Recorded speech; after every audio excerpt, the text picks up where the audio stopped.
Bismillahirrahmanirrahim. Assalamualaikum warahmatullahi wabarakatuh. Alhamdulillah rabbil alamin, wassalatu wassalamu ala asrafil mursalin wa ala alihi wa ashabihi ajmain. Raditu billahi rabban wa bil islam dinan wa bi Muhammadin nabiyyan wa rasul. Bapak-bapak dan ibu-ibu serta saudara-saudara jemaah salat subuh rahmatullah. Kita sudah beberapa kali membahas tentang ikhlas karena ini menjadi perhatian yang luar biasa dari para ulama sejak dulu, karena berulang-ulang Allah langsung di dalam Al-Quran mengingatkan, begitu juga Rasulullah dalam berbagai hadis, bahwa jika seseorang tidak memiliki keikhlasan, maka sia-sialah seluruh amal perbuatan yang dia lakukan. Kita sudah membahas apa itu hakikat ikhlas, makna ikhlas, dan kita sudah mulai membahas pula hal-hal apa saja yang bisa merusak keikhlasan. Kita sudah bahas yang pertama hawa nafsu, dan kita juga sudah membahas bagaimana konsep Islam di dalam kita mengatasi hawa nafsu itu. Pada pertemuan yang lalu kita sudah membahas masalah yang kedua yang sangat juga merusak keikhlasan jika ada pada diri seseorang, yaitu kecenderungan untuk riya, sum'ah, dan ujub. Hampir sama itu sebenarnya, saudara-saudara kembar itu.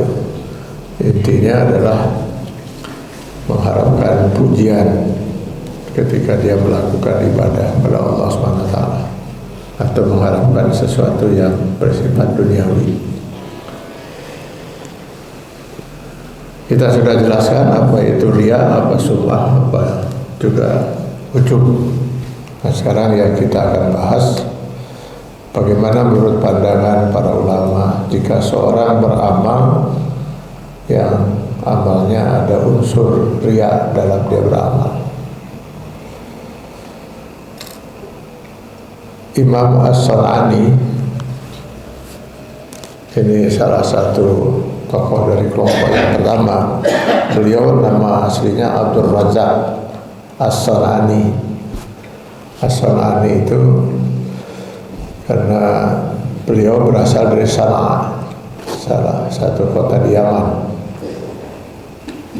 Orang-orang Arab biasanya begitu loh, kalau nama seseorang itu dihubungkan dengan tempat tinggalnya atau tempat lahirnya. Jadi Sana'ani, jadi terkenal Abdul Razak As-San'ani. Kalau Bapak Ibu bisa jadi siapa, misalnya Abdul Razak Al-Bandungi gitu, karena tinggal di Bandung gitu. Al-Padalarani. Beliau ini ahli hadis dan ahli fikih. Beliau nanti juga, oh ini baterainya habis ini. Pakai ini nggak? Tes, ya. Beliau ini ahli hadis dan ahli fikih. Nanti di kubu ini juga beliau didukung oleh Imam Al-Ghazali. Beliau dalam pandangannya menyatakan tidak ada perbedaan di antara para ulama seandainya seseorang itu melakukan amal ibadah sepenuhnya didasari oleh riya, ingin dilihat oleh orang lain, ingin dinilai oleh orang lain. Tidak ada sedikit pun niat dia untuk mengabdi pada Allah,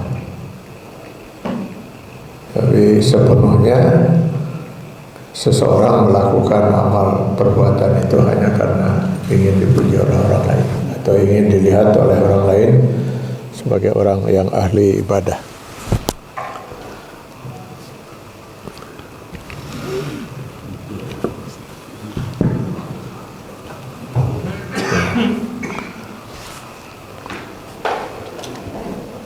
kurang ikhlas itu.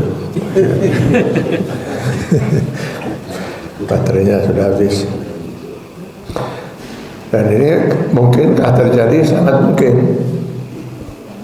Sangat mungkin terjadi seseorang beribadah padahal dia tidak punya niat untuk mengabdi pada Allah. Seperti ibadah yang dilakukan oleh orang-orang munafik. Orang munafik itu mereka adalah orang-orang yang kufur pada Allah itu. Tapi mereka ikut melakukan ibadah karena ingin dianggap sebagai seorang mukmin atau muslim. Rasulullah SAW menjelang perang Uhud itu luar biasa terkejut. Barulah terbuka ternyata dari 1000 pasukan yang disiapkan untuk menghadapi perang Uhud yang luar biasa tidak seimbangnya itu. Ternyata dari 1000 pasukan itu 300 akhirnya keluar dari pasukan dan terbukti mereka orang-orang munafik. 300 perak. Sehari-hari mereka ikut sholat bersama Rasulullah. Mungkin malah di saf pertama itu. Apa susahnya bagi orang munafik hanya untuk sekedar ikut sholat 5-10 menit. Bahkan kalau perlu pergi naik haji. Salah korban-korbannya itu kan sempat naik haji untuk bisa meyakinkan umat Islam kalau dia itu seorang muslim. Nah tentu orang-orang munafik ini sama sekali tidak ada nilai apa yang mereka lakukan. Apapun yang mereka hatinya kufur, tidak ada niat untuk mengabdi pada Allah sedikit pun. Kalau ini sudah pasti tidak ada nilai sama sekali di sisi Allah. Dan inilah yang dimaksud oleh Allah di Quran surat An-Nisa ayat 142, wa iza qamu ila sholat qamu kusala yura'unan nas. Kalaupun mereka melaksanakan sholat, mereka melakukannya sambil malas karena tidak ada. Mereka hanya terpaksa saja melakukan itu supaya kelihatan kalau mereka itu seorang muslim. Yura'unan nas, hanya untuk dilihat oleh manusia. Jadi menurut Imam As-San'ani dan para ulama lainnya di kubu ini, itu sepakatlah orang semacam ini gak ada nilainya dari amal ibadahnya.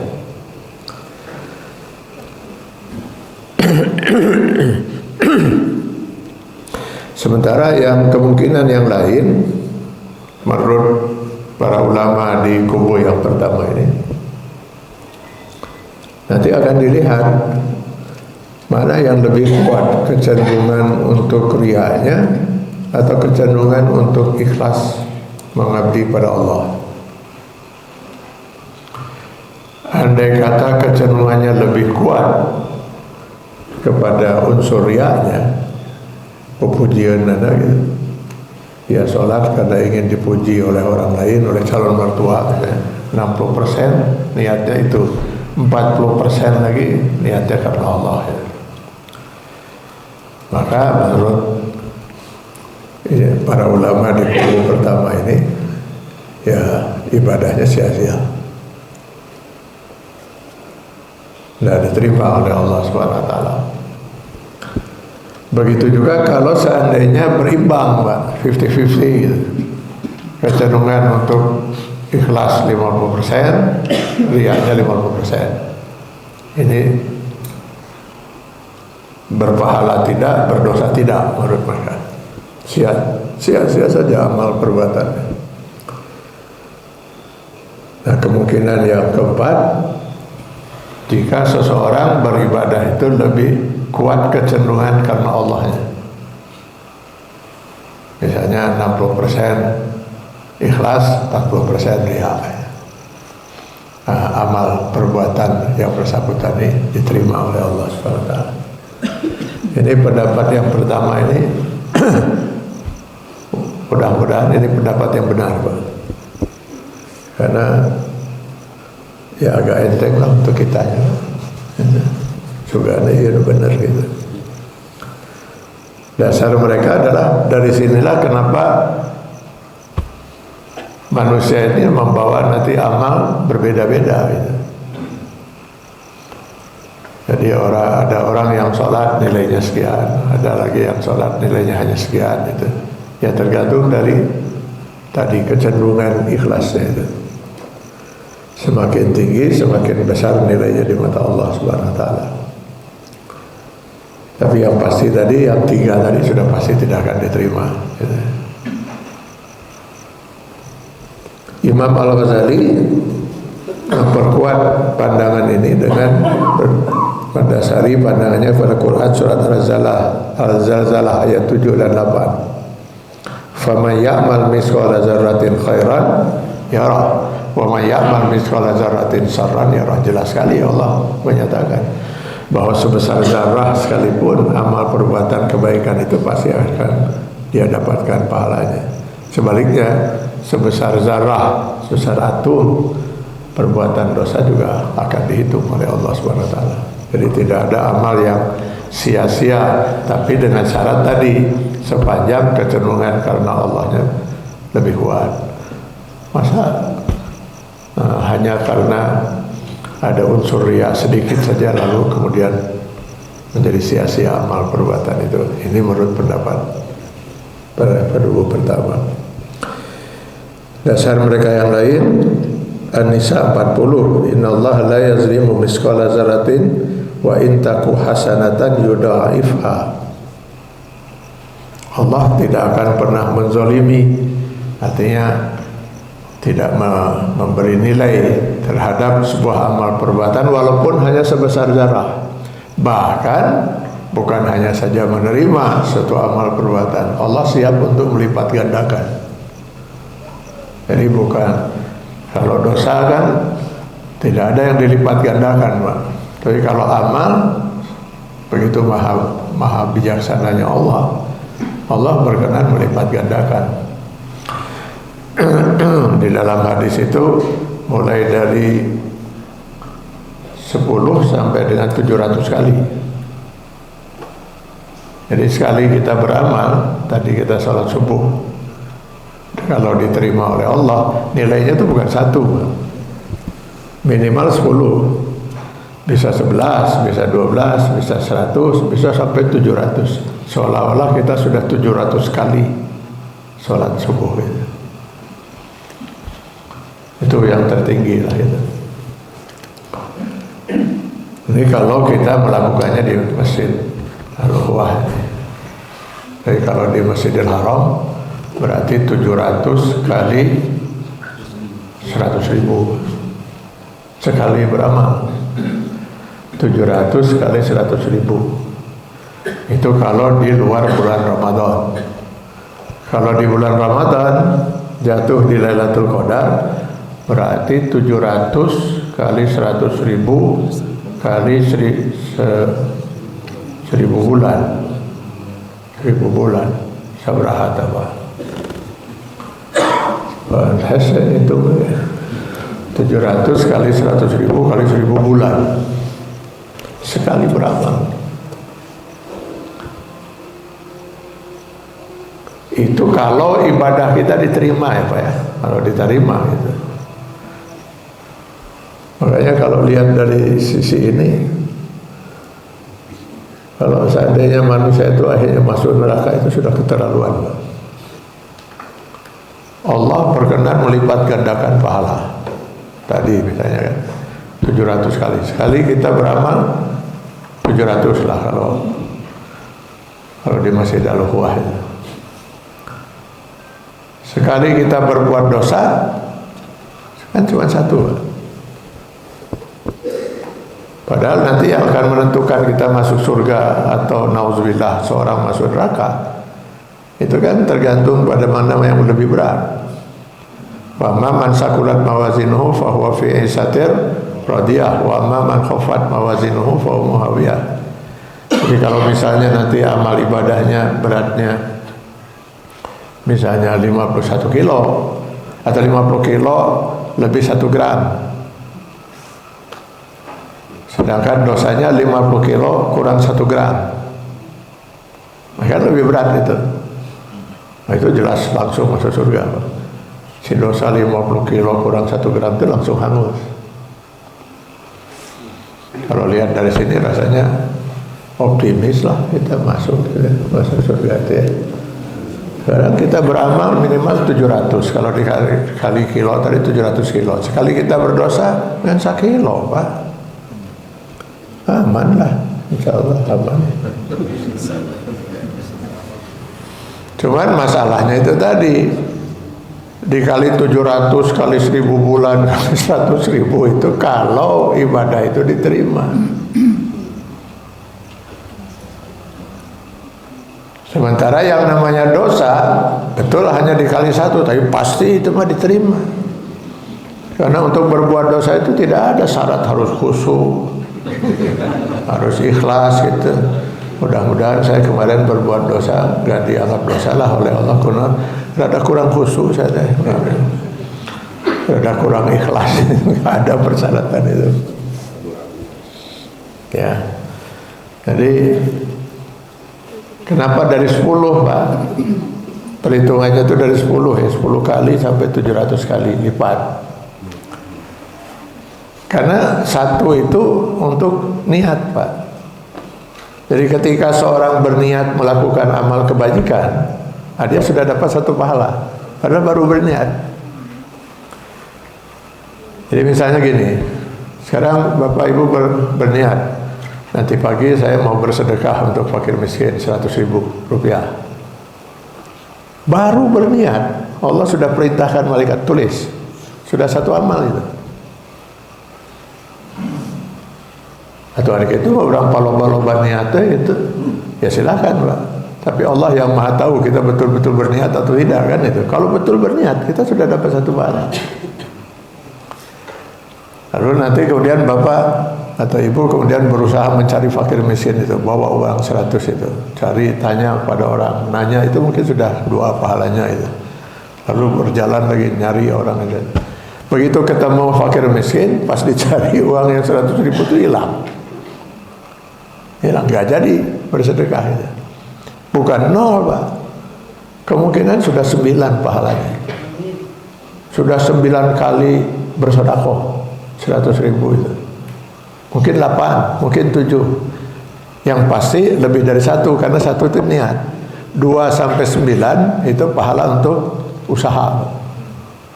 Jadi 2 sampai 9 itu pahala untuk usaha. Nanti Allah yang menilai usahanya itu dinilai berapa, 2 atau 3 atau 5 atau 9 paling tinggi itu. Kalau jadi bersedekah, baru 10 sampai 700 ini. Luar biasa ya, luar biasanya Allah Subhanahu wa taala. Nah, menurut Imam Al-Ghazali dan Imam As-San'ani ini, bahwa sebuah amal ibadah itu ya pasti akan diterima oleh Allah selama kecenderungan untuk ikhlas mengabdi pada Allah itu lebih kuat daripada kecenderungan pepujian itu, riaknya itu. Ini pendapat para ulama di kubu pertama, diwakili oleh Imam As-San'ani dan Imam Al-Ghazali. Adapun di kubu kedua, di sini ada tokohnya adalah Imam Al-Qurtubi, yang terkenal sekali tafsirnya, tafsir Al-Qurtubi.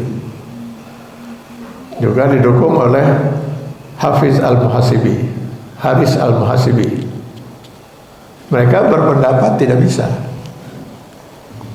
Yang namanya ibadah itu harus 100% lillahi ta'ala. Gak bisa ada nilai riya sekecil apapun. Ada saja niat riya sekecil apapun, misalnya 1% saja, 90% lillahi ta'ala, 1% pepujian, maka ibadah itu gak ada nilai sama sekali di sisi Allah. Nah, mereka mendasari pendapatnya itu kepada makna ikhlas itu sendiri. Kita sudah bahas di awal-awal ya. Ikhlas itu kalau kita lihat di An-Nahl 66, Allah menyatakan bahwa ikhlas itu dari firman Allah tentang karunia Allah pada kita manusia, yaitu dengan menciptakan air susu pada binatang ternak, kan itu. Mudah-mudahan masih ingat kita ya, bahwa Allah kemudian mengatakan min baini farsin wa damin labanan khalisan. Jadi di antara darah dan kotoran dari binatang itu terdapat labanan khalisan. Laban itu susu, khalisan, nah itu akar kata dari ikhlas itu. Jadi susu yang ikhlas. Yang maksud di sana itu susu murni, Pak.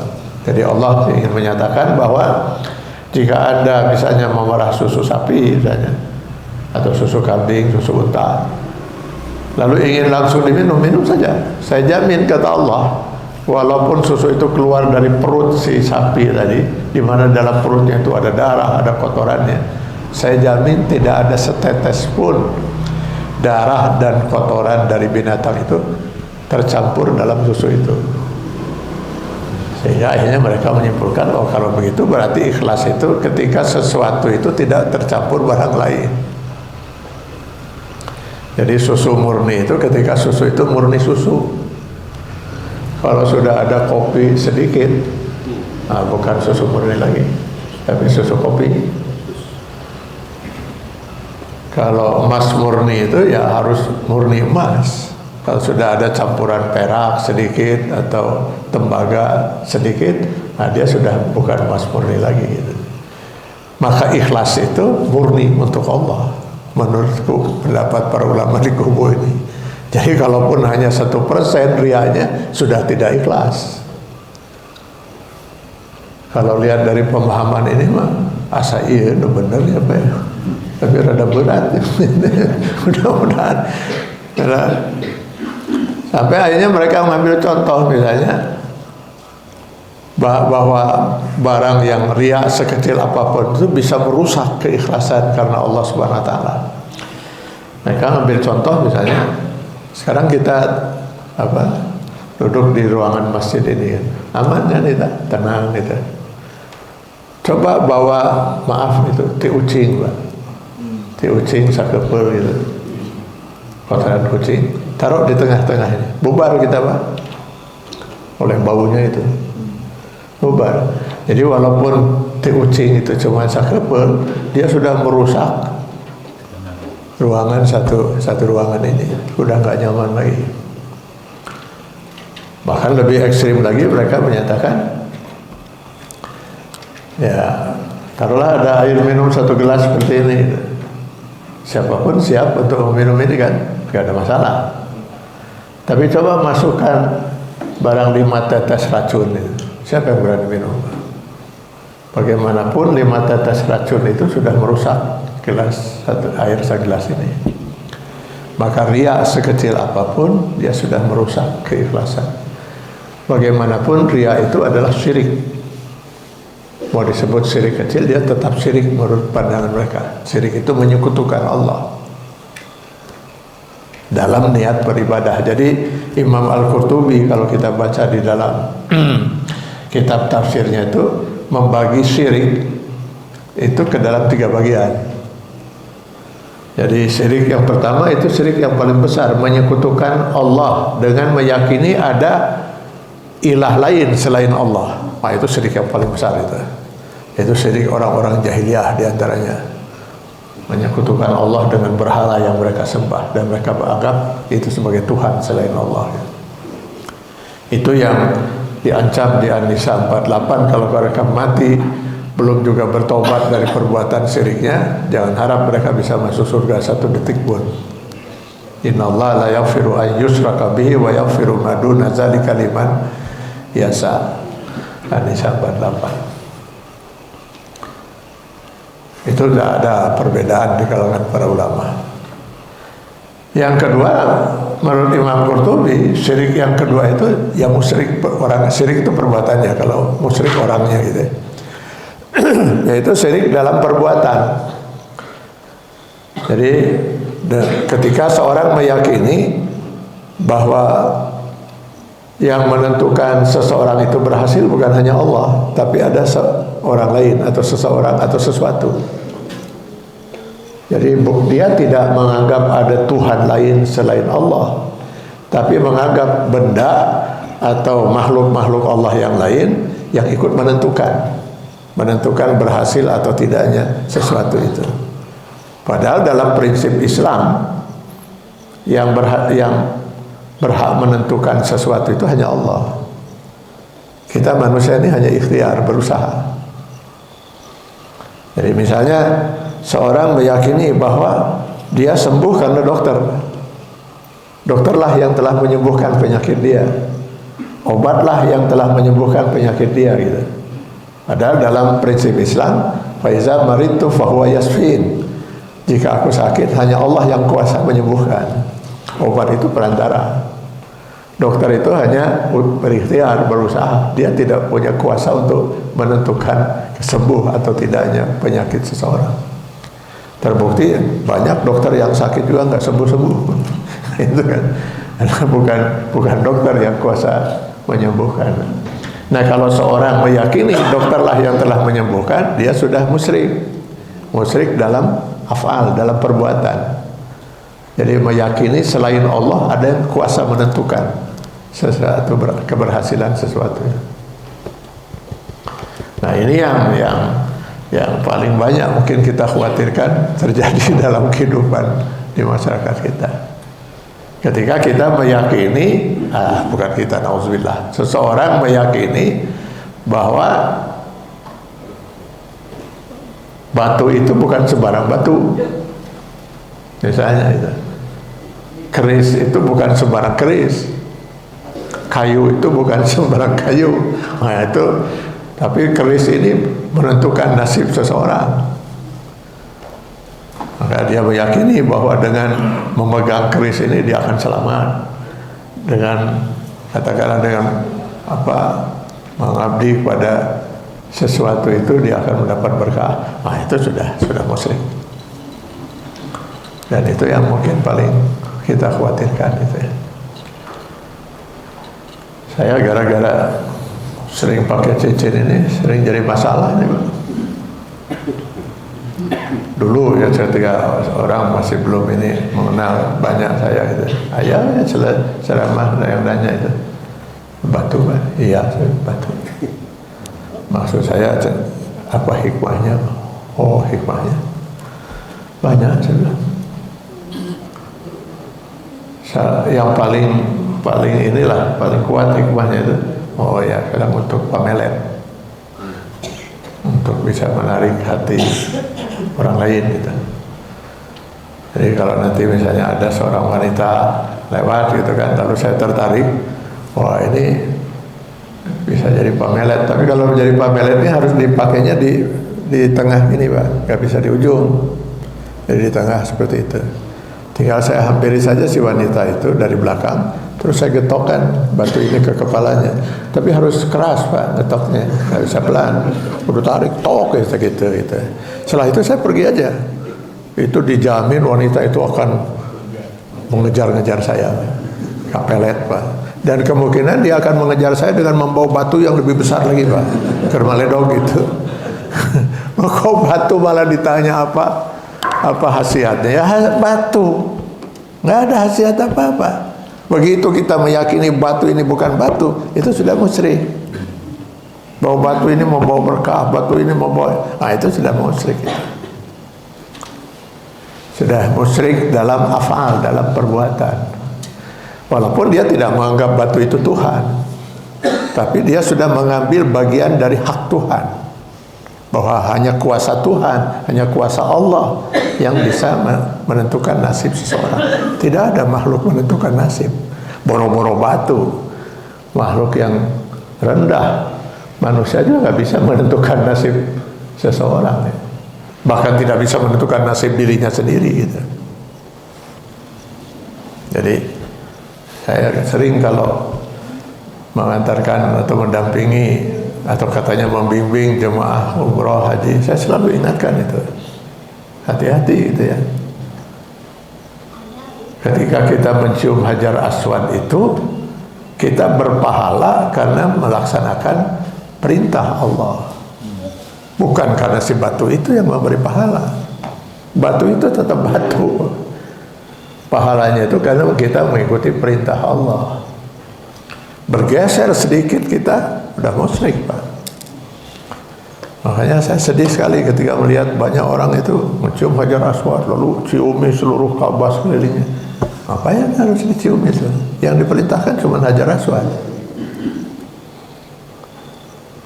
Hajar Aswad itu kalau nggak diperintahkan, nggak akan mau kita menciumnya. Jadi yang berpahala itu karena kita diperintahkan, karena perintah Allahnya itu, bukan karena Hajar Aswadnya. Hajar Aswad itu ya batu, Pak. Bedanya dengan batu-batu yang ada di sini, ya sama, Pak. Nggak ada bedanya, sama-sama batu. Cuman kalau ini batu Hajar Abyad ini, oh itu ada Hajar Aswad, Pak. Itu batu-batu hitam itu Hajar Aswad, Pak, itu namanya, Pak. Coba tanya kepada orang Arab nanti kalau ada orang Arab ke sini. Itu apa? Batu hitam. Hajar Aswad. Hajar itu batu hitam, Aswad itu hidung. Semua batu hitam Hajar Aswad. Daripada sibuk susah mencium yang di sana, mending eta orang ciuman. Kenapa itu nggak pada dicium itu? Karena tidak diperintahkan, Pak. Ya itu ya. Nanti Bapak Ibu sudah pengalaman lah waktu haji gitu ya, bagi yang sudah haji gitu. Hajar Aswad itu hukumnya hanya sunnah, Pak. Tapi nanti ada batu tanggal 10 Zulhijjah, 10, 11, 12 Zulhijjah. Ada batu lagi di Mina. Itu bukan sunnah, wajib, Pak. Wajib dilempar. Dilempar itu. Pakai apa melemparnya? Pakai batu, Pak. Jadi batu-batu ini yang tiga ini aja, Jamratul Ula, Jamratul Wusta, Jamratul Aqabah, wajib dilempar itu dalam kita melakukan ibadah haji. Terus apa bedanya yang dicium dengan yang dilempar, Pak? Sama-sama batu, Pak. Sama-sama batu. Yang membedakan itu, yang ini diperintahkan untuk dicium, yang ini diperintahkan untuk dilempar. Jadi di situ hati-hati, Pak. Iblis pun di sini salahnya. Ketika disuruh oleh Allah Subhanahu wa taala, sujud kamu kepada Adam setelah perintah kepada malaikat. Wa izkurna lil malaikati isjudu li Adam fasajadu illa iblis, kan itu. Iblis ikut mendapat perintah. Malaikat langsung sujud karena itu perintah Allah. Sedangkan iblis, nah ini masalahnya, dia melihat, loh, siapa Adam? Adam kan makhluk yang diciptakan dari tanah, sedangkan kami diciptakan dari api. Masa kami yang lebih mulia harus sujud pada yang lebih rendah? Ini bukan urusan siapa yang mulia, siapa yang rendah. Ini perintah Allah. Nah, itu kesalahan iblis itu. Akhirnya dia menentang dan dilaknat oleh Allah Subhanahu wa taala. Yang mulia itu perintah Allahnya, bukan Adamnya. Adam tidak lebih mulia daripada jin. Yang mulia itu hanya orang yang bertakwa kepada Allah, di mata Allah itu mulia, kan itu. Bukan karena manusianya. Tidak semua manusia mulia. Yang mulia itu ketakwaan. Inna akramakum indallahi atqakum, Al-Hujurat ayat 13. Ini yang harus dipahami. Jadi ketika kita sudah mulai meyakini ada makhluk di bawah kita, malah gitu ya. Semua itu kan makhluk di bawah kita sebenarnya, kan. Benda padat, tumbuh-tumbuhan, hewan itu kan di bawah kita. Lalu kita menganggap dia punya sesuatu yang bisa menentukan nasib kita, nah, sudah musyrik itu. Sudah musyrik. Nah, sekarang praktek kemusyrikan itu luar biasa banyak. Orang masih ada yang percaya dengan keris pusaka, kan itu kan. Lalu setiap tahun dimandikan, airnya diperbutkan, dibagi-bagi. Celaka, itu sudah musyrik itu. Musyrik dalam afal. Nah, sekarang bau kemusyrikan ini makin menyengat di Jawa Barat ini, kan. Apa itu yang bergelantungan di gedung sate itu sekarang? Padi bergelantungan. Lalu bumbu-bumbu masak itu, bawang, segala macam ada di situ. Lalu ada kereta itu, entah kereta apa itu, tapi di bawahnya ada sesajen gitu. Untuk apa itu semua? Jadi Bapak Ibu kalau perlu bumbu, mau masak habis bumbu, bisa ke gedung sate Pak. Itu banyak bawang di sana, banyak cabai. Bagi yang tidak punya beras bisa ngambil di situ, banyak padi digantung-gantungin aja. Apalagi kalau bukan itu kemusyrikan. Apakah kayu itu dalam bentuk apa? Dalam bentuk peti, dalam bentuk gerobak, dalam bentuk kereta, dalam bentuk apa, itu tetap kayu. Tetap kayu. Nggak boleh kayu diyakini bukan kayu. Ketika kayu sudah diyakini sudah bukan kayu, ya musyrik. Musyrik itu. Nah itu ya. Ya terserah sajalah itu ya. Itu pilihan hidup ya. Manusia berhak memilih mau berbuat apa saja. Cuman kita punya kewajiban untuk mengingatkan itu ya. Bahwa ini sudah musyrik perbuatan itu. Jadi itu musyrik yang kedua, jenis musyrik yang kedua. Yang ketiga, nah musyrik juga ini kata Imam Al-Qurtubi, musyrik dalam niat beribadah, gitu. Menyekutukan Allah dalam beribadah, di mana dia niatnya tidak lagi hanya untuk Allah, tapi juga untuk seseorang atau sesuatu, gitu. Dia sholat bukan karena Allah, dia sudah sekutukan Allah dengan calon mertua, gitu. Nah, riya itu, maka riya itu disebut musyrik kecil. Bagaimanapun dia disebut musyrik kecil, musyrik ringan, ya tetap musyrik itu, menghancurkan amal ibadah. Nah, pendapat yang kedua seperti ini, Pak. Jadi kalau kita lihat dalil-dalilnya itu alasan-alasannya kayaknya pendapat yang kedua, Pak, yang kuat itu ya. 3 nama gitu. Tapi mudah-mudahan pendapat yang pertama lah yang benar ya. Rada berat ya Pak ya itu ya. Bagaimana kita bisa memurnikan, tapi jadikanlah itu target kita, Pak. Misi iya benar, Pak. Jadikan target kita untuk bisa benar-benar memurnikan niat kita lillahi ta'ala. Lalu kalau memang kita lihat di Quran surat Al-An'am 162 misalnya kan, yang juga mungkin menjadi pilihan doa iftitah kita, inna salati wa nusuki wa mahyaya wa mamati lillah. Harus lillah itu kan, Pak. Lillahi rabbil alamin. Ya, tidak bisa lillahi rabbil alamin walil, dan untuk Allah dan untuk saya kan ada itu, Pak. Jadi harus murni karena Allah. Al-Bayyinah ayat 5, wa ma umiru illa liya'budullaha mukhlishina lahuddin. Manusia tidak diperintahkan kecuali benar-benar ikhlas mengabdi pada Allah Subhanahu wa taala. Jadi memang ikhlas saja, murni dia pengertiannya itu. Menyekutukan Allah dalam niat beribadah gitu. Nah, itu menghancurkan niat karena syirik itu membuat amal itu menjadi batal.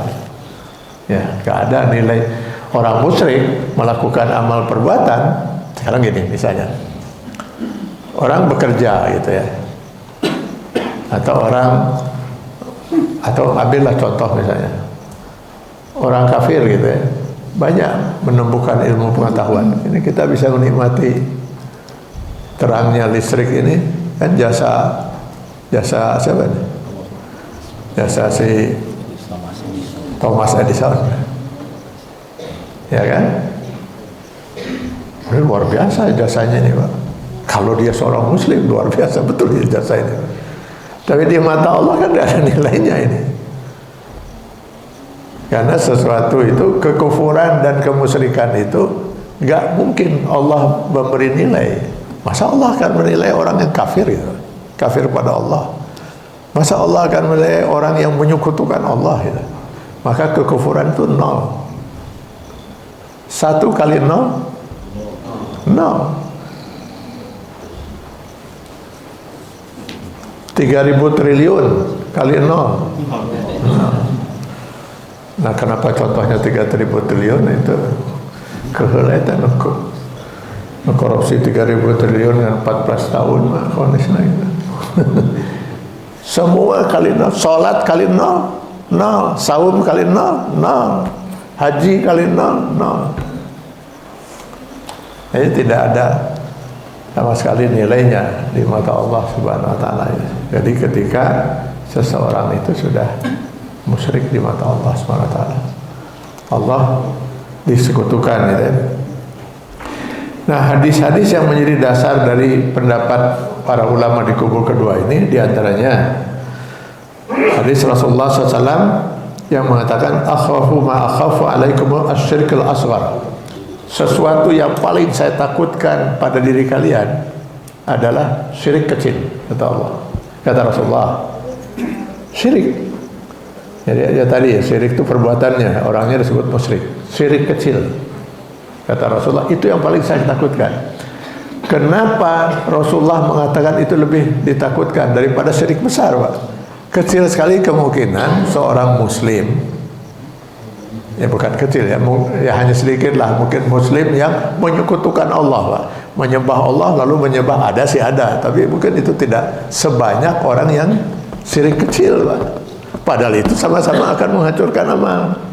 Ini maksud dari hadis Rasulullah, kenapa dikutip oleh Imam Qurtubi dan Imam Al-Haris Al-Muhasibi dalam kubu yang pertama, kubu kedua ini.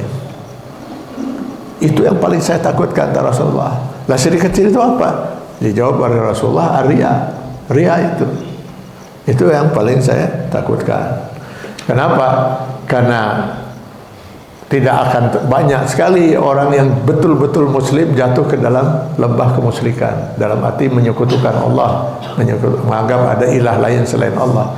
Tapi mungkin menurut Rasulullah sangat banyak sekali orang yang jatuh dalam musyrik kecil, dalam riya itu.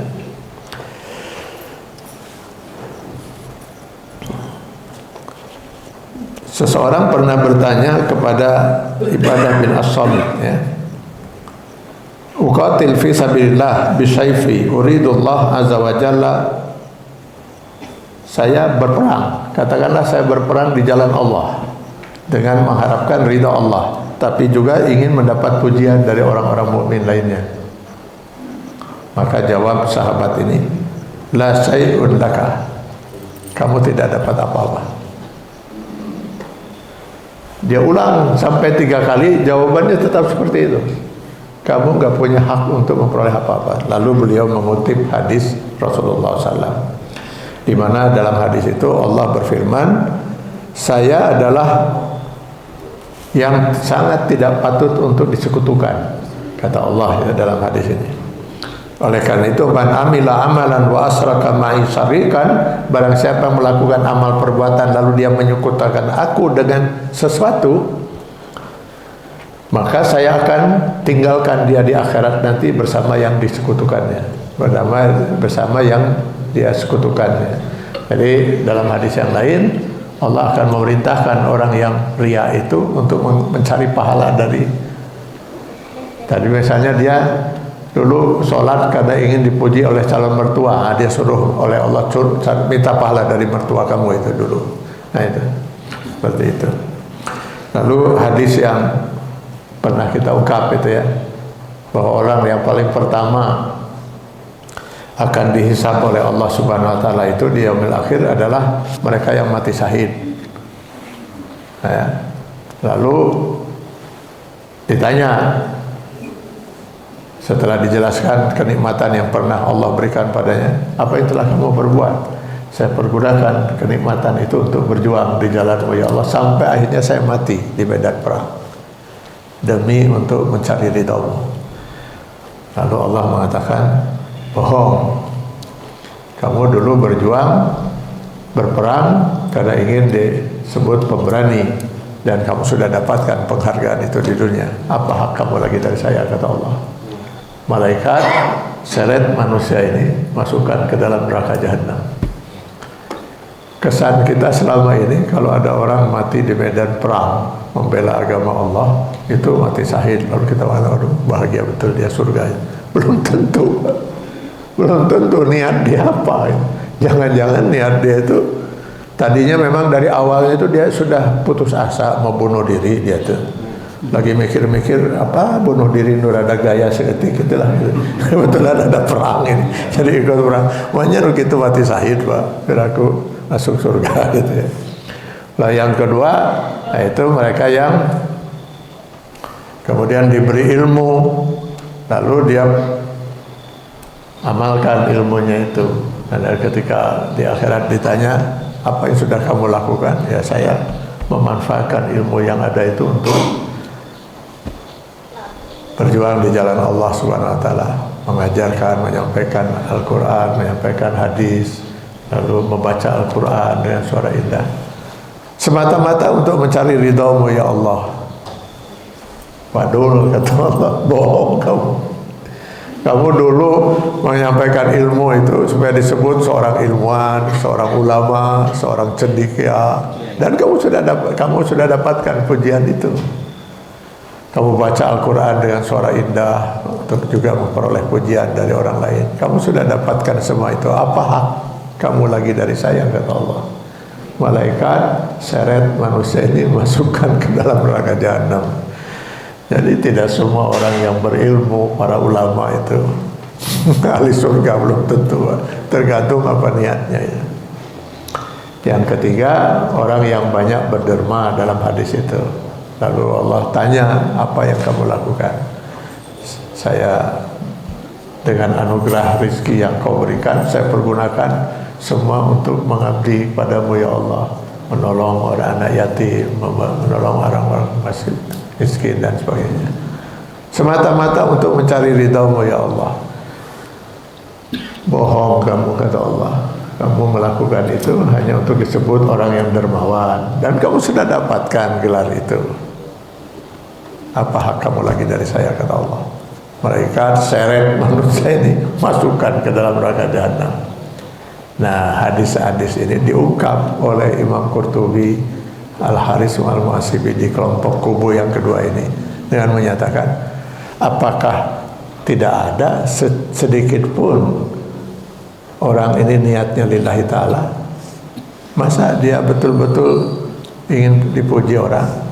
Pasti ada niat karena Allah Subhanahu wa taala itu.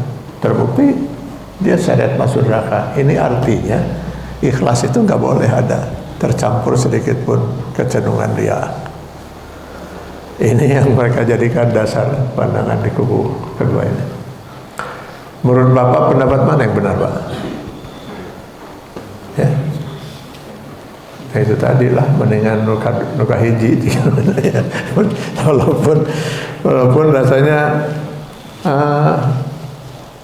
pendapat yang pertama ini dalil-dalilnya kayaknya lebih kuat gitu ya, lebih masuk akal itu ya. Masa Allah mau menerima sebuah amal ibadah, orang sholat tapi tidak untuk Allah sepenuhnya gitu. Nah, itu ya. Rasanya patutlah kalau Allah menolak gitu kan ya. Ya mudah-mudahan Allah dengan maha bijaksananya bisa memberi pahala kepada kita gitu. Tapi sekali lagi mari kita perjuangkan, Pak. Perjuangkan diri kita untuk bisa mencapai keikhlasan ini. Keikhlasan yang betul-betul murni karena Allah Subhanahu wa taala. Mudah-mudahan kalau ada masih kekurangan kita, Allah berkenan mengampuni dan menerimanya seperti pendapat pertama itu tadi. Imam Al-Ghazali kemudian mencoba memberikan dalil gitu bahwa punya niat lain selain beribadah itu buktinya bisa saja oleh Allah diterima. Dasarnya apa? Dasarnya dia lihat di Quran surat Al-Baqarah 198. Laisa alaikum junahun an tabtaghu fadlan min rabbikum. Ini urusan haji, Pak. Jadi seorang kalau berhaji itu oleh Allah tidak disalahkan kalau dia sambil berhaji itu dia juga berusaha. Misalnya berdagang, Pak. Pergi naik haji sambil nanti di tanah suci itu jadi supir gitu. Itu banyak supir-supir di musim haji itu dari Mesir setahu saya, Pak. Mereka sambil berhaji sambil nyari uang juga jadi supir gitu. Di kita dulu banyak, Pak, yang haji itu sambil bawa dagangan. Terutama dulu ketika masih ada kapal laut. Kapal laut itu terakhir tahun 76. Itu terakhir, Pak. Sunan Gunung Jati. Saya masih ingat betul itu. Jadi lucu juga itu pengalaman itu. Pengalaman saya. Jadi ada begitu kita sambut di pelabuhan itu, jemaah kita Sunan Gunung Jati, ada seorang ibu bawa bayi, Pak. Rupanya dia melahirkan di kapal. Kok bisa ya, bisa lolos itu ya, bisa lolos diizinkan dalam kondisi hamil tua seperti itu. Jadi kan itu 14 hari Pak di kapal itu. Jadi sempat melahirkan. Jadi gimana hajinya Pak? Kan dia jadi dalam kondisi nifas kan. Nifas itu kurang lebih 40 hari, ya habis. Kapan dia mau ibadahnya gitu? Kok bisa jadi loloskan gitu ya? Wallahu a'lam kita gimana kan? Karena biasanya itu panitia dulu itu katanya ketakutan Pak.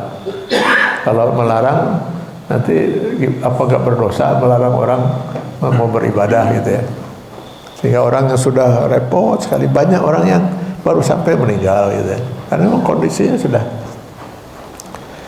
Tapi kenapa diizinkan? Ya mungkin itu karena takut kalau tidak diizinkan itu terus jadi dosa gitu.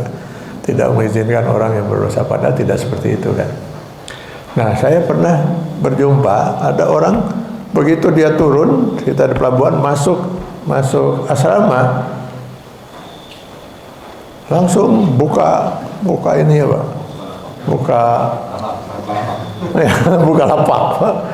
Itu besar itu, mereka itu masing-masing bawa itu Pak. Nah, seterusnya saya lihat ada seorang yang kelihatannya itu sudah familiar dengan Arab gitu ya. Ngomong sudah sedikit-sedikit pakai bahasa Arab gitu ya dengan orang-orang Arab. Akhirnya saya tanya, Bapak nampaknya sudah sering kesini, udah bukan sekali dua kali ya? Alhamdulillah. Nah, sudah berapa kali Pak? Sudah 19 kali Pak. Sudah 19 kali berhaji. Oh Bapak kaya sekali, saya bilang. Enggak juga Pak katanya. Uangnya itu juga katanya kan. Jadi saya dulu punya 19 tahun yang lalu, dulu kan nggak ada kuota seperti sekarang Pak. Orang bisa terus mendaftar aja. Jadi saya punya biaya untuk haji, terus ada kelebihan. Nah, saya pakai beli barang, saya bawa ke sini, saya jual di sini. Maka keuntungannya itu balik lagi katanya. Uang saya untuk haji dan beli barang itu keuntungannya kembali lagi Pak. Saya pakai lagi untuk berikutnya tahun. Itu aja muter selama 19 tahun katanya. Jadi 19 kali. Nah, bagaimana orang yang seperti ini? Ini masuk riya atau tidak ibadahnya itu kan? Nah, dia pergi naik haji sambil berdagang. Nah, Al-Quran kata Imam Al-Ghazali menyatakan, laisa alaikum junahun, tidak ada dosa. Tidak disalahkan kalau ada orang itu. Atau misalnya orang berperang karena ingin mendapatkan harta pampasan perang, itu dibenarkan juga oleh Al-Quran. Ya, bahkan oleh Al-Quran dibagi hasil pampasan perang sekian untuk ini, sekian untuk ini. Ada pembagian harta pampasan perang itu. Nah, kata Imam Al-Ghazali berarti kan boleh di situ kita punya niat lain selain beribadah. Tapi ini oleh Ibnu Hazm di kubu yang kedua dibantah. Ini bukan riya. Ibadah hajinya kan tidak riya. Kan ibadah hajinya mudah-mudahan dia ikhlas 100% karena Allah. Tetapi sambil dia haji itu, sambil juga dia berdagang. Selama ibadah hajinya 100% karena Allah, kan itu bukan riya. Nah, itu dibantah juga oleh kubu yang kedua ini mana. Bahkan dia mengatakan, kan bukan hanya haji, kata Imam Al-Ghazali. Sumu tasihhu, kata Rasulullah, saumlah kamu supaya kamu sehat. Jadi kalau seorang misalnya melakukan ibadah saum dengan harapan dia bisa sehat, loh itu memang kata Rasulullah sudah seperti itu. Jadi boleh saja kan kita berniat untuk saum mengikuti perintah Allah, mudah-mudahan juga saya bisa sehat itu. Atau seorang sengaja saum karena untuk mengabdi pada Allah sekaligus karena dia punya penyakit yang kata dokter bagus kalau kamu saum kan itu. Apakah itu saumnya menjadi salah? Lalu ada hadis lagi kepada para pemuda yang belum bisa menikah, kata Rasulullah SAW, ya belum mampu untuk menikah, maka saumlah karena saum itu akan menahan atau mengendalikan si hawa nafsu kecenderungan seksualnya itu gitu. Berarti dia saum, disuruh saum untuk bisa mengendalikan. Kan berarti itu kan perintah dalam hadis itu. Sehingga boleh saja seorang misalnya berwudu itu, berwudu karena ingin sekaligus juga membersihkan badan gitu kan, apa salah itu? Kata kubu pertama ini. Tapi nanti di kubu kedua tadi menjawab bahwa itu tidak ada kaitan, beda antara riya dan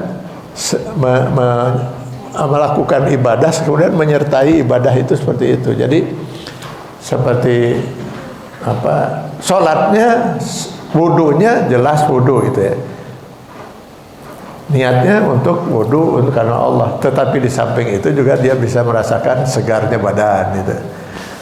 Ibnu Hazm mengatakan, Ibnu Hazm lebih keras lagi, dia mengatakan kalau seorang berwudu mengulang wudunya karena ingin menyegarkan badan, maka sholatnya jadi tidak sah. Kenapa? Karena dia belum berwudu.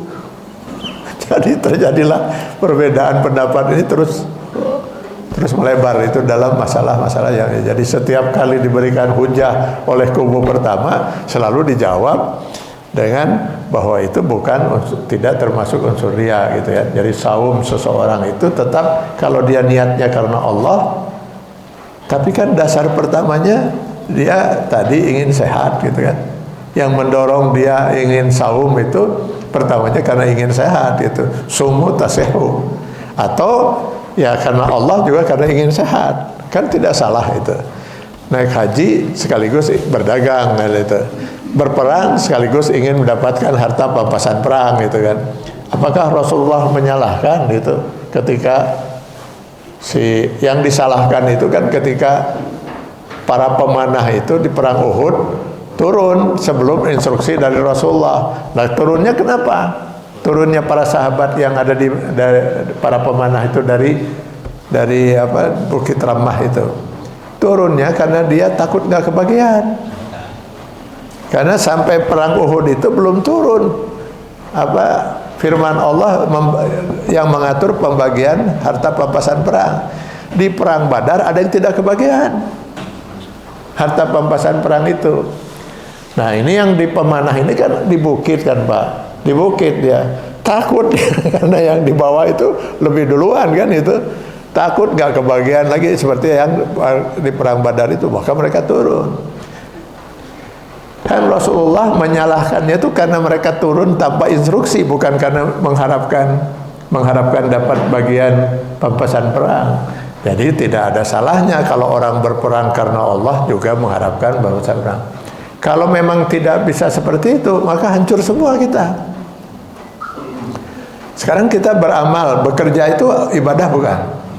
Ibadah. Mengharapkan upah tidak? Atau jadi mal ibadah, atau ikhlas. Jadi semua mal ibadah. Lalu guru agama mengajar agama gitu kan, mengajar agama, ibadah bukan? Ibadah. Terus lamun tadi gaji ambak mual terus pasti marah dia kan, dia mengharapkan gaji kan, dia mengharapkan upah. Jadi semua, apakah itu kemudian harus dihukumkan berarti dia tidak ikhlas? Semua itu.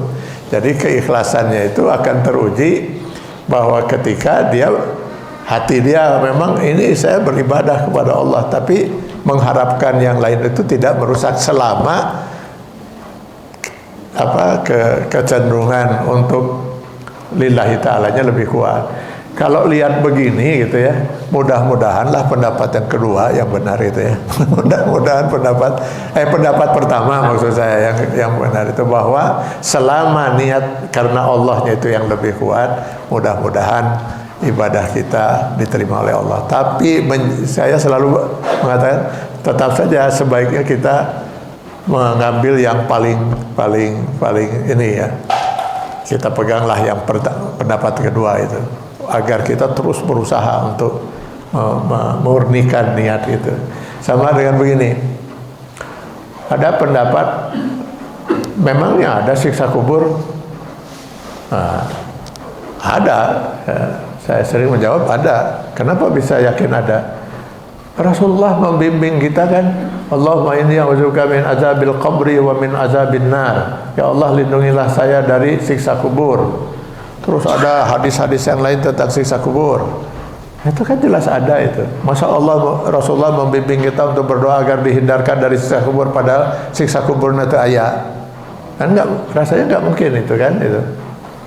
Ya, jawab yang di kubu yang lain mengatakan nggak ada siksa kubur. Bagaimana mau disiksa kubur? Kan hisabnya saja belum. Kok orang sudah disiksa padahal belum dihisab? Kan dihisab nanti setelah kiamat. Baru setelah nanti dihisab lalu ditimbang mana yang lebih berat, ibadahnya atau dosanya, barulah dinyatakan dia masuk neraka atau tidak. Ini gimana sudah disiksa padahal hisabnya belum? Itu hanya pemikiran aja kan, nggak ada dalil sama sekali yang dipegang oleh pendapat ini kan. Mana dalilnya bahwa tidak ada siksa kubur? Itu hanya pandangan saja, pemikiran dia, pandangan dan pemikiran dia saja kan itu. Kan jangankan dikubur Pak, sejak sakratul maut saja sudah disiksa. Beda orang yang mati dalam keadaan dia ahli surga dengan orang yang meninggal dunia dalam keadaan dia ditetapkan oleh Allah ahli neraka. Allah kan sudah tahu Pak ini calon surga atau calon neraka. Makanya para malaikat yang diutus itu berbeda-beda Pak. Untuk yang calon surga kelompok malaikat lain, regu malaikat lain. Untuk calon neraka beda lagi Pak. Yang ini di An-Nahl 32, di Fussilat 30 itu kalau yang calon surga itu khusus itu regu malaikatnya itu, malaikat yang tampilannya saja sudah membuat orang itu tenang, itu yang calon almarhum itu. Nanti dia akan mengatakan salamun alaikum, selamat atasmu kamu, silahkan kamu masuk surga, kami datang menjemputmu untuk mengantarkan kamu sampai ke dalam surga nanti oleh sebab amal perbuatan yang malaikat sudah menyampaikan kalau diri dia ahli surga kan Pak. Itu Al-Quran Pak. Jadi kalau dia calon neraka, nah itu bisa dilihat lah di Al-Anfal 50, Al-An'am 93. Langsung malaikat ya ribuna wujuhahum wa adbarahum, langsung disiksa dia pada sakratul maut itu. Jadi boro-boro di alam barzah Pak. Pada waktu sakratul maut saja sudah. Jadi Allah masa tidak tahu kalau dia calon surga, calon neraka itu. Jadi lalu untuk apa hisab itu? Hisab itu hanya untuk bisa penasaran Pak. Itu kunaon saya asup neraka dan rasaan perhitungan sama asup surga kan itu kayak seorang mahasiswa itu yang merasa saya itu harusnya lulus kunaon bisa terlulus saya itu kunaon itu. Tapi begitu disodorkan itu jawaban-jawaban dia dalam ujian, baru dia ngerti, oh betul saya gak lulus, ini salah semua jawaban saya itu kebanyakan salah. Baru dia tahu kan. Nah supaya manusia itu jangan ada yang rarasaeun gitu Pak, rarasaeun ahli surga gitu kan, padahal neraka. Maka itu perlunya hisab dan mizan itu. Bagi Allah kan tidak perlu itu Pak. Bagi Allah tidak perlu itu. Nah, tapi orang masih ada juga yang ngotot, pokoknya tidak ada siksa kubur, terserah. Kalau saya tetap lebih berpegang ada apa? Lebih baik saya berpegang ada. Andai kata memang nanti ternyata tidak ada, tidak ada, terugi saya. Yang rugi itu orang yang berkeyakinan tidak ada apa? Tidak ada, ternyata ada apa? Celaka apa itu ya? Lebih baik kita berpegang pada ini hujanan mah. Ada yang mengatakan mau hujan, ada yang mengatakan hujan. Sudah ambil payung sajalah Pak, bawa pergi itu. Ternyata tidak hujan, ya tidak naon. Saya sudah siap kok itu. Kalau hujan, kalau nggak hujan juga nggak apa-apa. Daripada saya yakin itu tidak hujan, ternyata saya tidak bawa payung dan hujan, Pak itu. Nyesel kan itu. Jadi lebih baik kita berpegang pada pendapat yang ini dengan harapan mudah-mudahan kita bisa mengejar itu ya. Dengan tahu kita ada siksa kubur, kita akan berusaha untuk mensolehkan diri kita agar terhindar dari siksa kubur dan siksa neraka jahanam. Itu kan itu. Dengan kita yakin ikhlas ini adalah murni, harus seperti itu, peganglah. Walaupun kadang-kadang pemikiran kita Allah Maha Adil dengan dalil-dalil tadi kan dari kubu pertama, mudah-mudahanlah Allah menerima amal ibadah kita walaupun belum sampai pada tingkat yang 100% murni lillahi ta'ala, tapi kita berusaha seperti itu. Saya kira itu Bapak dan Ibu sekalian. Mudah-mudahan bahasan ini bisa terus memotivasi kita untuk kita ngeri Pak kalau sampai amal perbuatan kita di mata Allah sia-sia gitu, nggak ada nilainya, betapa ruginya hidup kita sekian puluh tahun, datang ke masjid, sholat, waktunya saum, kita saum, udah nunggu sampai belasan tahun untuk bisa haji, pas ada kesempatan itu mabrur acan itu kan, alangkah ruginya itu. Alangkah ruginya semua hidup kita kalau itu sia-sia di mata Allah Subhanahu wa taala. Nah, kita perbaikilah. Mudah-mudahan Allah memaafkan kekurangan-kekurangan kita yang lalu dan kita perbaiki, mudah-mudahan akan lebih baik dari masa-masa yang lalu. Semoga Allah memberkahi dan meridai kita sekalian. Billahi taufiq wal hidayah. Assalamualaikum warahmatullahi wabarakatuh.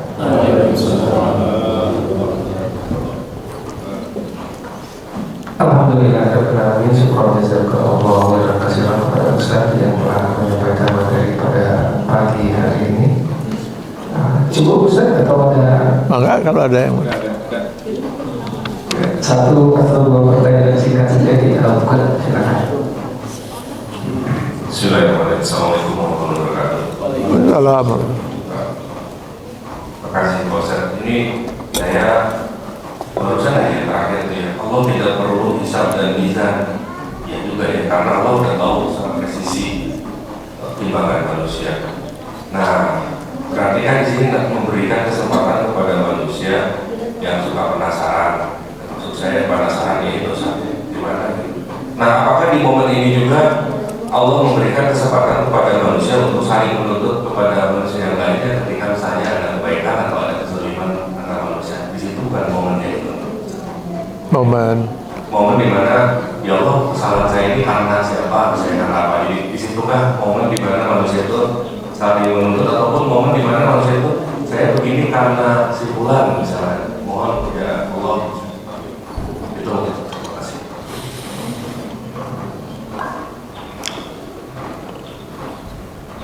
Kalau kita lihat di dalam Al-Quran ya,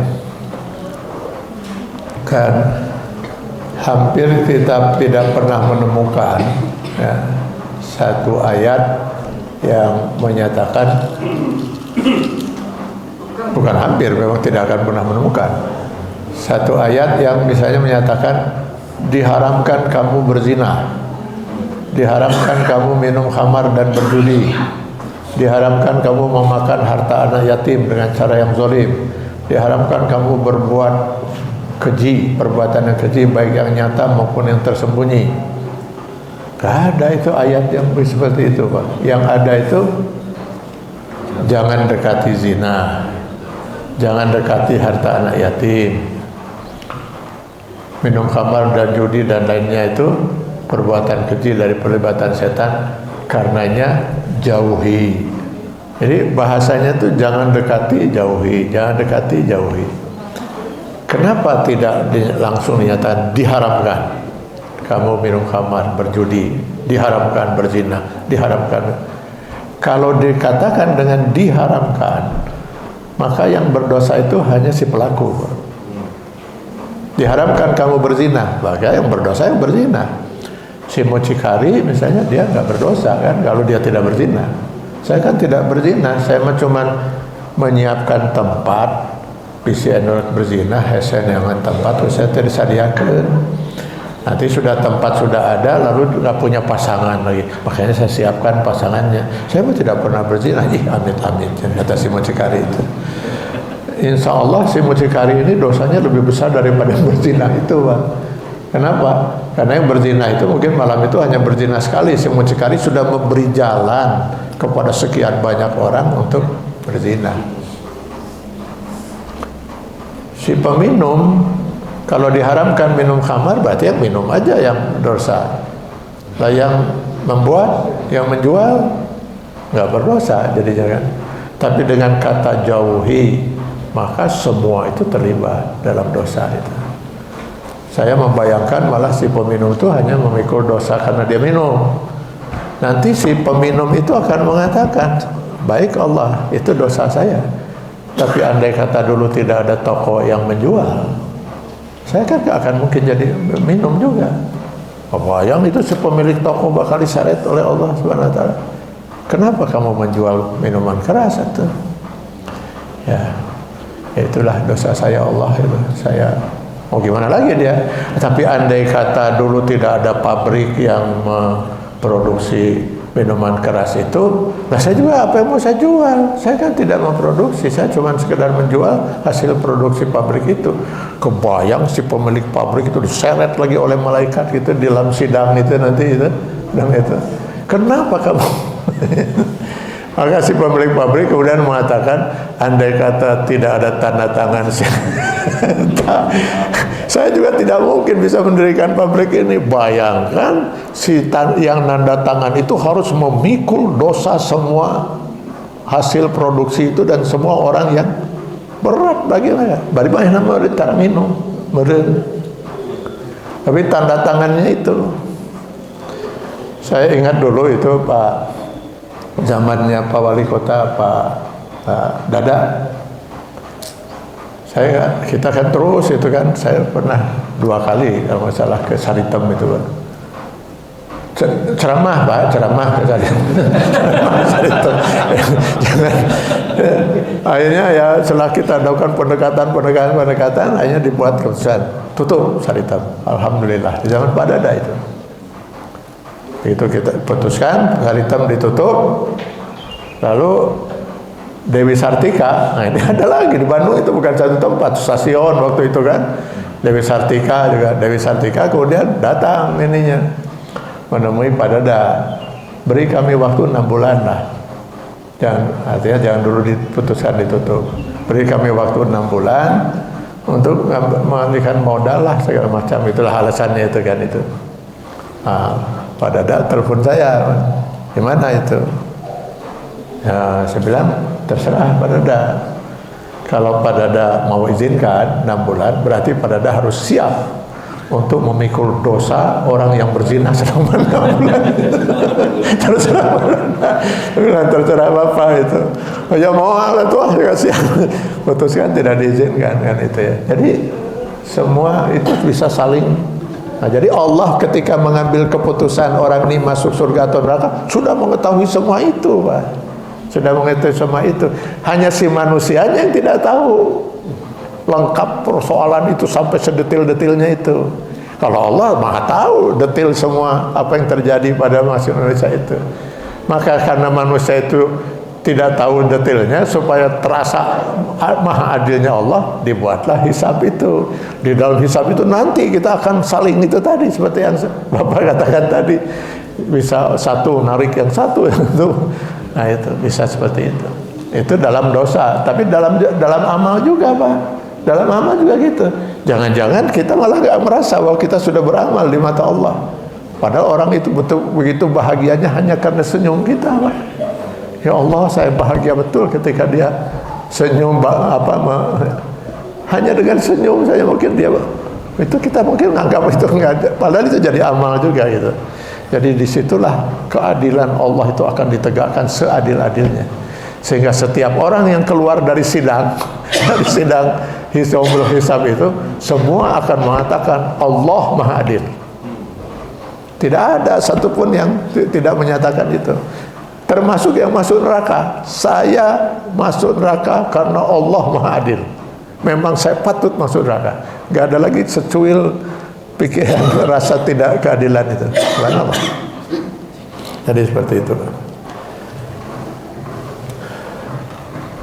Satu pertanyaan terakhir, Ustaz. Sini ada gue ya.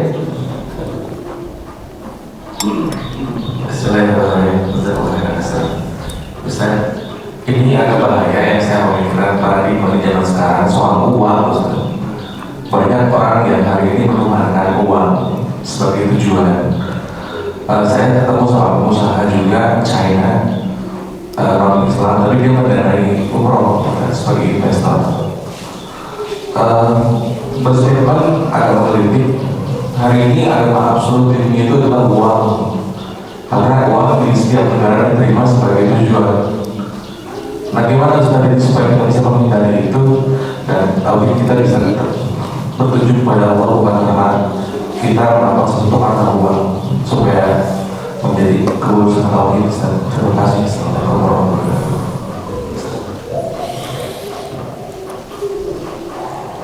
Yang paling pertama harus kita tentukan dulu dalam hidup itu, menentukan tujuan. tujuan hidup. Jadi kita misalnya sekarang mau pergi, kan harus jelas dulu kemana itu tujuannya. Tujuan kita mau kemana gitu kan. Jangan sampai nggak punya tujuan. Nggak punya tujuan. Kalau nggak punya tujuan, terombang-ambing kita. Nanti ada orang pergi sana ikut ke sana. Nah, orang pergi ternyata masuk jurang, balik lagi gitu. Kita harus tentukan dulu titik tujuan kita kemana. Setelah kita tentukan titik tujuan, misalnya ke Jakarta, itu tujuan saya hari ini adalah ke Jakarta. Baru saya memikirkan bagaimana cara saya untuk bisa sampai ke Jakarta untuk menemui si fulan. Jadi tujuan dulu saya ingin ketemu si fulan di Jakarta, itu tujuannya. Baru saya tentukan jalannya. Nah, Allah yang menciptakan kita sudah menentukan tujuan saya menciptakan kamu untuk beribadah. Wa ma khalaqtul jinna wal insa illa liya'budun. Az-Zariyat 56. Maka tujuan kita itu bisa tercapai ketika kita menjadikan akhirat dalam ridha Allah itu sebagai tujuan. Wabtaghi fima ataqallahu daral akhirah. Al-Qasas 77. Jadi tujuan kita harus akhirat. Terus gimana saya bisa mencapai tujuan akhirat? Nah, Allah beri petunjuk hidayah ini, Al-Quran itu. Lalu dijelaskan dalam hadis bagaimana cara saya bisa mencapai tujuan itu. Lakukan ini, tinggalkan itu. Jadi tujuannya itu sana.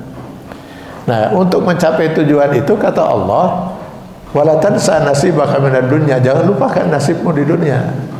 Nikmati perjalanan itu untuk mencapai tujuan. Carilah kebahagiaan, carilah kenikmatan dunia, silakan. Jadilah orang kaya kalau bisa kaya gitu. Berumah tanggalah, penuhi kebutuhan biologismu, carilah semua, nikmati semua ini. Selama ini masih mencapai tujuan itu.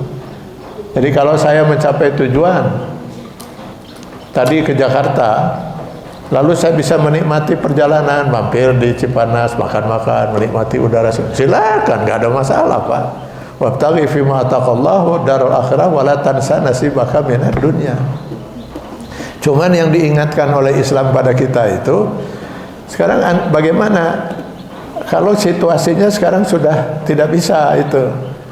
Andai kata saya mampir di Cipanas, makan di restoran Anu, lalu menikmati udara pegunungan sana, istirahat sejam 2 jam, tujuan saya menemui si fulan di Jakarta nggak akan tercapai karena janji saya jam 10 saya harus ketemu itu. Yang lebih dari itu mungkin dia sudah meninggalkan saya.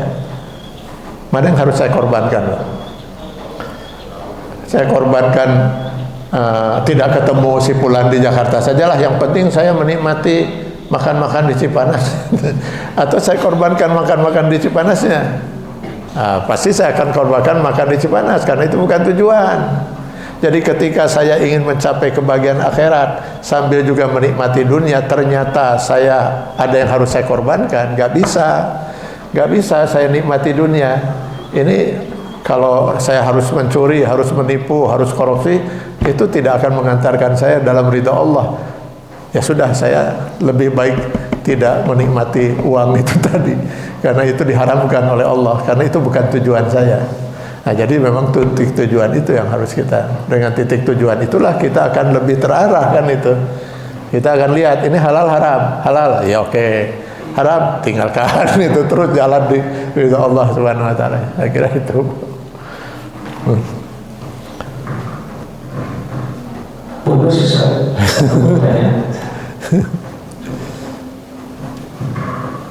Bismillahirrahmanirrahim. Maaf Ustaz, ini berkenaan dengan syirik kecil. Kita kan dalam sehari-hari mungkin minum obat ya, karena kita berdoa ya Allah, jadikanlah obat ini sebagai wasilah kesembuhan. Itu termasuk syirik atau bukan Ustaz? Tidak, sama sekali tidak. Wasilah kan, sebagai perantara, itu tidak termasuk syirik. Tidak termasuk syirik. Bahkan itu diperintahkan kan. Jadi yang syirik itu kalau kita meyakini obat inilah yang telah ikut menyembuhkan saya, di samping Allah obat inilah yang telah menyembuhkan. Tidak, itu baru termasuk syirik itu. Tapi kalau kita menganggap ini wasilah, hanya perantara kan, yang menyembuhkan siapa? Allah. Saya mau minum obat sampai 1 ember nggak akan sembuh kalau Allah belum menyatakan sembuh dengan obat. Nah, jadi obat ini hanya wasilah, saya berusaha untuk berobat. Saya berusaha berobat, pergi ke dokter. Dokter menyuruh saya minum obat, saya minum obat. Maka ketika dokter mengobati saya, meriksa saya, kalau dia seorang muslim, Bismillahirrahmanirrahim. Dia mulai dengan itu. Karena yang nanti akan menentukan sembuh Allah. Ketika saya minum obat, Bismillahirrahmanirrahim. Mudah-mudahan Allah dengan perantaran usaha saya minum obat dan pergi dokter ini, Allah berkenan menyembuhkan penyakit saya. Allah berkenan menyembuhkan, bukan obat ini. Maka terjadilah sekarang itu ada dua orang punya penyakit yang sama, minum obat yang sama, gitu kan. Yang satu sembuh, yang satu meninggal. Itu bisa terjadi seperti itu, bukan obat yang menyembuhkan. Jadi perantaraan Allah yang menakdirkan. Maka faiza maridtu fahuwa yasfin. Kita sudah bahas atau saya lupa ya, di sini kita bahas atau tidak. Itu ketika Allah mempergunakan kata huwa, faiza maridtu fahuwa, tetapi dalam yuhyi wa yumit tidak pakai huwa. Karena yang maha kuasa menghidupkan dan mematikan itu mutlak Allah, tidak ada campur tangan manusia. Gitu ya. Tapi ketika mempergunakan huwa, domir huwa, dia, maka di situ Allah menghargai usaha manusia. Maka faiza maritu fahuwa yasfin. Jika aku sakit, dialah Allah yang maha kuasa menyembuhkan. Pakai kata dia untuk tidak menafikan usaha manusia. Ya. Jadi ada usaha manusia yang Allah hargai, gitu kan. Tapi yang menentukan tetap Allah. Manusia boleh berusaha bunuh diri, yang maha kuasa mematikan Allah. Jadi kalau Allah belum mau mematikan, belum menentukan ajal seseorang, atau Allah tentukan ajal seseorang itu di usia 65 tahun, di usia 60 tahun dia bunuh diri, gak akan mati. Mau bunuh diri bagaimanapun. Kalau nggak percaya silakan coba. Silakan nanti Bapak Ibu pulang ke rumah bunuh diri. Saya jamin tidak akan mati. Kalau belum waktunya. Sebaiknya jangan dicoba lah. Bisa pas waktunya itu kan. Jadi banyak orang mungkin tidak jadi. Kenapa tidak mati itu kalau dia belum waktunya? Jangan-jangan dia kemudian mengurungkan niatnya untuk bunuh diri. Ada peristiwa apa sehingga dia nggak jadi bunuh diri, atau talinya putus misalnya. Itu saya pernah baca di pojok tunggu dulu pikiran rakyat itu. Ada seorang pemuda di Perancis putus asa, nggak dijelaskan, orang beritanya pendek kan, pojok tunggu dulu itu. Bunuh diri dengan gantung diri di pakai tali gitu. Entah tali dari mana dia dapat, putus talinya. Sementara kakinya keseleo sakit itu karena dia jatuh itu kan. Akhirnya dia pikir ini nggak praktis bunuh diri begini nih. Akhirnya dia minum racun serangga.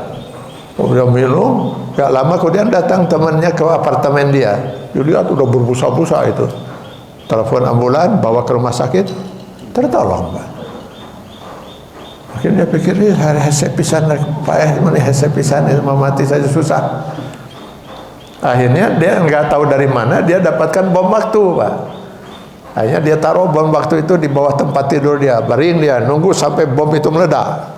Meledak si bom itu, hancur ranjang itu. Ruangan kamar dia pun banyak berantakan ya. Dia sendiri cuma luka-luka ringan Pak. Belum saatnya mati Pak. Jadi yang menentukan tetap Allah gitu, tetapi ada usaha manusia. Tapi usaha itu tidak menentukan hasil. Makanya kenapa Allah tidak pernah menuntut hasil. Nah itu yang ini. Jadi kalau sekarang saya sudah berusaha untuk sholat sekhusyuk mungkin, sudah saya usahakan segala upaya untuk bisa khusyuk, ya kan itu. Kata orang harus begini, saya lakukan. Kata orang begitu, harus begitu. Kata ustadz ini harus begini, saya lakukan semua itu.